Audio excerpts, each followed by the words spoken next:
Bonjour my friends, I'm Frankie and welcome to Club Foodie. Here's my simple equation when it comes to cooking. Winter time equals chilly cold weeks plus the need to be inside by the fireplace. So when we subtract these together and divide it by the number of months we have to deal with winter, the final answer is comfort food. In today's episode, I'll show you how to make my ultimate slow cooker chili. There's barely any prep to do, and hours later, you have a nice, warm, cozy meal waiting for you. Also, this dish can be easily served when you have a big gathering at your place. So, my friends, let's get cooking. In a large skillet over medium, we'll heat the oil. When it gets hot, we'll add the ground beef and the ground pork.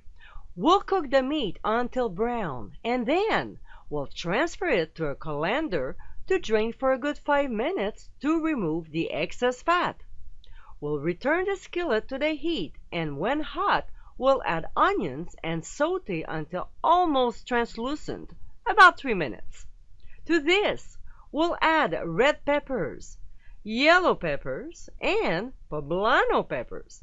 We'll saute them for about 3 minutes or until they start to soften. We'll transfer the drained meat in the slow cooker and we'll add the pepper mixture. We'll give a quick stir to combine the ingredients together.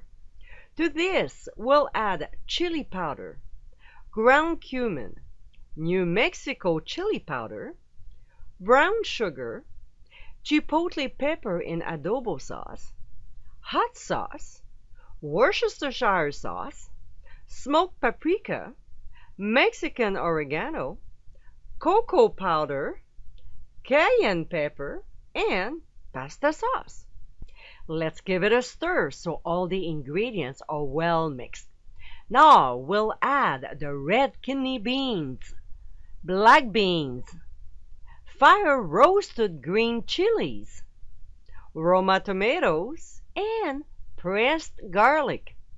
We'll stir until everything is very well combined before adding the beer. And of course, stir once again. I don't specify any kind of beer, so obviously use the one you prefer, alright?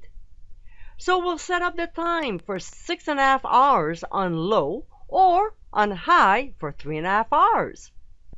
So now, 6 hours later, we'll check our chili. If you find there's too much liquid, stir all the ingredients and leave the lid up until the end of cooking time. Technically, in a slow cooker world, you're not supposed to do that because the heat is trapped, and by lifting the lid, you'll lose considerably a large amount of heat. Now, let's bend the rule. At this point, everything is cooked. So lifting the lid will help some liquid to evaporate and bring your chili to a thicker consistency. Now, time to serve. We'll spoon the chili into warm bowls and add a dollop of sour cream. We'll sprinkle on top shredded cheese and green onions. And for the final touch, a lime wedge.